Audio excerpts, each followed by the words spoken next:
Hello दोस्तों, कैसे हो? सभी एकदम मस्त। और सुनाओ, सभी क्या कर रहे हो? हाँ जी, सभी बढ़िया हो ना?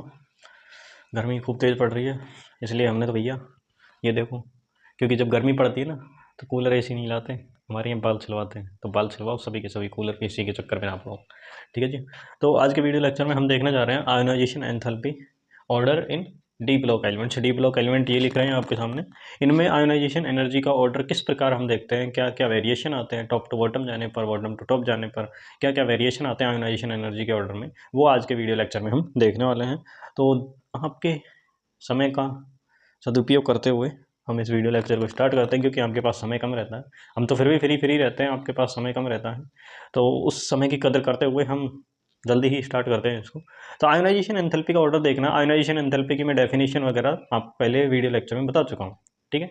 आयोनाइजेशन एंथैल्पी मतलब आइसोलेटेड गैसियस एटम में से आपको एक इलेक्ट्रॉन निकालने के लिए जो रिक्वायर्ड एनर्जी होती है उसे आप आयोनाइजेशन एनर्जी कहते हैं। ठीक है। तो इसमें आयोनाइजेशन एनर्जी का ऑर्डर क्या होगा? देखिए, टॉप टू बॉटम जाने पर क्या होता है आयोनाइजेशन एनर्जी का? देखो, जब टॉप टू बॉटम जाते हैं हम, देखो जब हम जाते हैं टॉप टू बॉटम तो क्या होता है, नंबर ऑफ सेल इंक्रीज होने के कारण यहाँ पे साइज क्या होता है, इंक्रीज होता है। जब नंबर ऑफ सेल इंक्रीज होंगी टॉप टू बॉटम जाने पर तो आपका साइज इंक्रीज होगा। अगर साइज इंक्रीज होता है तो आपकी आयोनाइजेशन एनर्जी घट जाएगी। क्यों क्यों घटेगी? साइज इंक्रीज होने पर जो आउटर मोस्ट सेल में जो इलेक्ट्रॉन हो उस पर न्यूक्लियस का जो अट्रैक्शन फोर्स है वो कम हो जाता है साइज बढ़ने के कारण। तो वहाँ से अपन को एक इलेक्ट्रॉन निकालने के लिए जो रिक्वायर्ड एनर्जी है वो बहुत कम एनर्जी की जरूरत पड़ेगी, थोड़ी सी एनर्जी देंगे और वो इलेक्ट्रॉन बाहर निकल आएगा एटम से। ठीक है।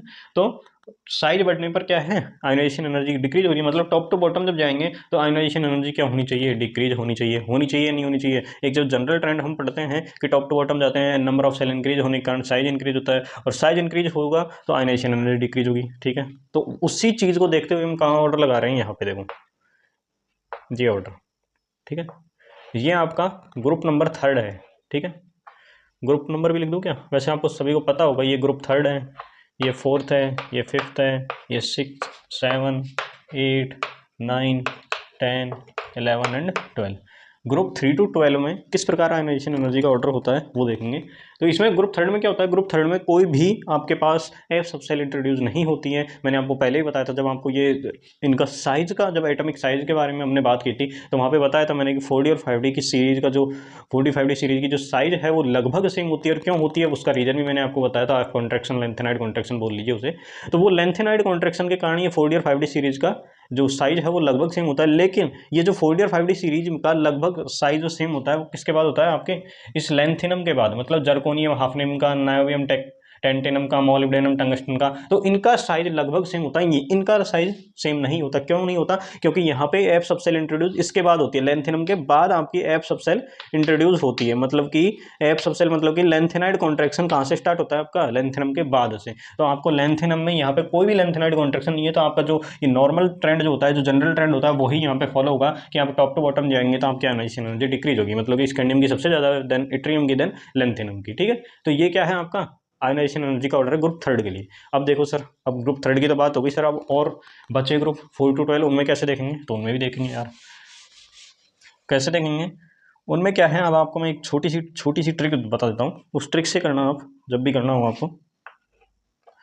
अब नीचे कहाँ तक दिख रहा है एक बार ये कंफर्म कर लेता हूँ मैं, एक बार ये कंफर्म कर लेते हैं हम, नीचे कहाँ तक दिखेगा उसी हिसाब से हम लिखेंगे।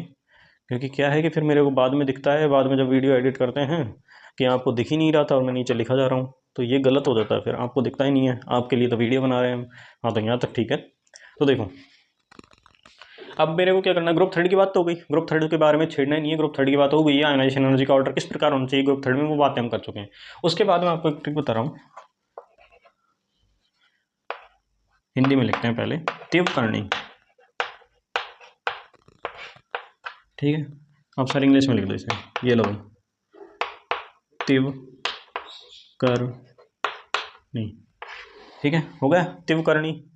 तीव्र करनी इसमें किस प्रकार होता है आयोनाइजेशन एनर्जी का ऑर्डर? जस्ट इसका उल्टा होता है। ठीक है, बढ़ता हुआ ऑर्डर होता है इसमें। तीव्र करनी वाले केस में, ये तीव्र करनी मतलब ये टाइटेनियम वाले केस में, वेनेडियम वाले केस में, क्रोमियम वाले केस में, एंड आपका निकल वाले केस में। निकल वाला जो ग्रुप है ये fourth group, fifth group, six group and 10वां ग्रुप। इन चारों ग्रुप में क्या होता है, आपका आयोनाइजेशन एनर्जी का ऑर्डर इंक्रीज होता है। मतलब कि इस प्रकार आयोनाइजेशन एनर्जी का ऑर्डर होता है।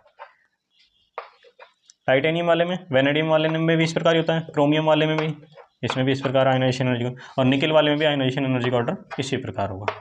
ठीक है, तो ये आपका आयनाइजेशन एनर्जी का ऑर्डर होगा किस ग्रुप के लिए, 4th 5th 6th एंड 10वें ग्रुप के लिए। ठीक है, ये बात आ गई समझ में। ग्रुप थर्ड के लिए जनरल ट्रेंड था वही रहेगा। Group 4th 5th 6th and 10वें ग्रुप के लिए आप तेवकर्णी से याद रखेंगे कि तेवकर्णी जो होता है उसमें आयनाइजेशन एनर्जी का ऑर्डर इंक्रीज होता है 3rd to 5th, 3D series से 5D सीरीज तक जब जाएंगे हम, तो तेवकर्णी वाले जो ग्रुप हैं उनमें आयनाइजेशन एनर्जी का ऑर्डर इंक्रीज होता है। देखो जैसे 3D का सबसे कम, देन 4D का उससे ज़्यादा, देन उससे भी ज़्यादा आपका 5D एलिमेंट का जो आयनाइजेशन एनर्जी है, आयनाइजेशन एंथैल्पी है, वो ज़्यादा होती है। ठीक है, तो ये चीज़ समझ आ गई आपको, ये चीज़ समझ आई है नहीं आई। स्कैंडियम वाला केस आ गया समझ में, टाइटेनियम, वैनेडियम, क्रोमियम एंड निकल वाला केस समझ में आ गया। ठीक है, अब देखो नेक्स्ट केस। ठीक है, तो इसको थोड़ा अपन साइड में लिख लेते हैं, इधर अपन दूसरे वाले केस की बात कर लेंगे। देखो यहाँ पे था ये तेवकर्णी, इंग्लिश में अगर लिखें तो तेवकर्णी। ठीक है, तेवकर्णी में किस प्रकार ऑर्डर होता है वो देख लिए। अब देखो आप सेकंड केस, सेकंड जो हमारी ट्रिक है वो क्या है। अब क्या बच गया अपना, ये हो गया 3 हो गया, 3rd ग्रुप हो गया, 4th ग्रुप हो गया, 5th 6th और 10वां ग्रुप हो गया। कौन से थे, 7वां ग्रुप, 8वां ग्रुप, 9वां ग्रुप, 11वां और 12वां ग्रुप। ठीक है, अब इनमें किस प्रकार आपका आयनाइजेशन एनर्जी का ऑर्डर होता है वो कैसे देखेंगे हम। इसमें जो ऑर्डर होता है वो आप टिक साइन के द्वारा देख रहे हैं।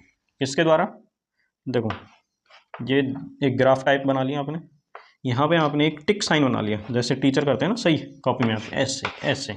ठीक है, तो इसी प्रकार आपको क्या करना है, एक टिक साइन बना लेना है, और उसके अकॉर्डिंग आप क्या देंगे, अब उसके अकॉर्डिंग आप क्या देंगे, आप अब आयनाइजेशन एनर्जी का ऑर्डर देंगे बचे हुए ग्रुप्स में। इन ग्रुप्स की तो बात हो गई, 3rd 4th 5th 6th और 10वें ग्रुप की बात हो चुकी है। अब 7 8 9 और 11 12 इन 5 ग्रुप के बारे में हम डिस्कस कर रहे हैं कि इनमें किस प्रकार हम आयनाइजेशन एनर्जी का ऑर्डर देखेंगे। तो उसमें देखेंगे हम, यहाँ पे इसका मतलब क्या है, ऊपर वाली चौथ पे क्या है, यहाँ पे आपका 3D एलिमेंट, और यहाँ पे नीचे क्या है 4D एलिमेंट, एंड यहाँ पे क्या है आपका 5D एलिमेंट। ठीक है, नहीं आई समझ में, आ गई।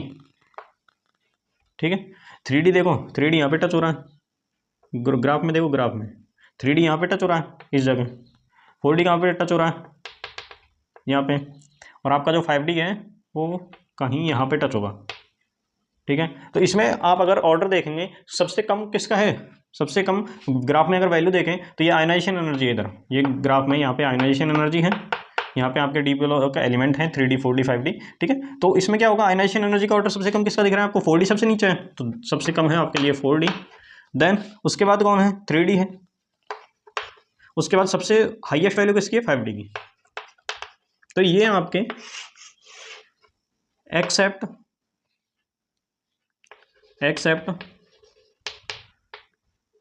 Group third and तिवकर्णी।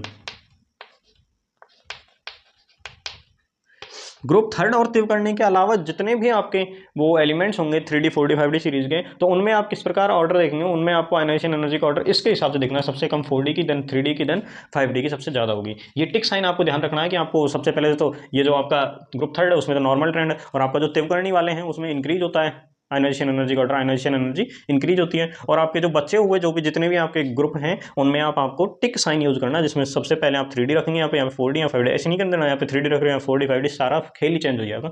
आपको ध्यान के रखना है, पहले इस वाले टिक साइन के पहले कोने पे आपको 3D रखना है, नेक्स्ट आपको नीचे वाले पे 4D, देन ऊपर वाले पे 5D। इस प्रकार आप अगर ध्यान रखेंगे तो भाई साहब सही बता रहा हूँ, ionization energy order D block elements में बिल्कुल गलत नहीं होने वाला है। ठीक है, भरोसा रखिए हम पे, भरोसे से ज़्यादा तो कोई बात है नहीं, भरोसे से ऊपर कोई चीज़ होती नहीं है। भरोसा रखिए हम पे, ये जो सारा बताया है आपको, यहाँ चाहे डेटा वाइज आप डेटा निकाल लेना, इनका आयनाइजेशन एनर्जी का ऑर्डर डेटा मिल जाएगा आपको गूगल पे, कहीं पे भी गूगल पे सारी चीज़ें मिल जाती हैं, तो वहाँ पे डेटा निकाल के चेक कर लेना या क्या ये ऑर्डर जो मैंने आपको बताए हैं वो ठीक है या नहीं है। तो विश्वास करोगे हम पे तो अच्छा रहेगा, लेकिन विश्वास किसी पे अंधा विश्वास भी नहीं करना चाहिए। आंख बंद करके जो विश्वास करते हैं ना, वो भी एक गलत चीज़ होती है। आंख बंद करके कभी भी किसी पे विश्वास ना करें, हमेशा आप चेक जरूर करना, मेरे कहने पे चेक करना, गूगल पे जाके चेक करना कि ग्रुप डी के लिए आयनाइजेशन एनर्जी ऑर्डर। ठीक है, तो वहाँ पे आपको डेटा वाइज ऐसे तो ऑर्डर मिलेगा नहीं शायद, लेकिन आपको डेटा वाइज वहाँ पे मिल जाएगा, जैसे इसका 1648 है, इसका 1648 है, इसका 1500 है, इसका 1450 है। इस प्रकार आपको क्या मिल जाएगा, एक ऑर्डर मिल जाएगा, डेटा का ऑर्डर मिल जाएगा। उस डेटा से आप कंपैरिजन कर लेना क्या ये चीज़ सही है या चीज़ ये फिर गलत है, तो वो चीज़ आप देख लेना। ठीक है, और एक बात हम यही कहना चाहेंगे कि भरोसा बेशक आप किसी का भी तोड़ देना, किसी का भी, ठीक है, भरोसा आप किसी का भी तोड़ देना, लेकिन मम्मी पापा का भरोसा नहीं कभी तोड़ना। फिर से सुनेंगे इस लाइन को, भरोसा बेशक आप किसी का भी तोड़ देना, लेकिन मम्मी पापा का भरोसा कभी नहीं तोड़ना, क्योंकि ये भरोसा जो है बहुत मुश्किल से आता है, और सबसे ज़्यादा जो भरोसा आप पे करते हैं कोई नहीं करता भैया, कोई नहीं करता इस दुनिया में, कोई आप पे भरोसा नहीं करता, बस एक दिखावा है जो आप देख रहे हैं, एक छलावा है जो आपके साथ हो रहा है, ठीक है। सबसे ज़्यादा जो आप पे विश्वास करते हैं वो आपके मम्मी पापा हैं, जो आपसे बिना कुछ चाहे, बिना कुछ मांगे आपके लिए इतना करते हैं, इतना कोई नहीं करता भैया। और जो ये आजकल चल रहा है ना, ये सब फेक है, छलावा है, तो छल में ना पड़े, ठीक है। और इस प्रकार ही पढ़ते रहें। आज आपका ionization energy, enthalpy order and D block हो चुका है। नेक्स्ट आपके लिए जो ग्रुप फर्स्ट और ग्रुप सेकंड के लिए आयनाइजेशन एनर्जी ऑर्डर देख लेंगे, और ग्रुप 13 के लिए, ठीक है, इनके लिए और आयनाइजेशन एनर्जी ऑर्डर देखना है उस। तो आज के लिए बस इतना ही। थैंक यू, धन्यवाद, मस्त रहिए, खाते रहिए, पीते रहिए, ठीक है।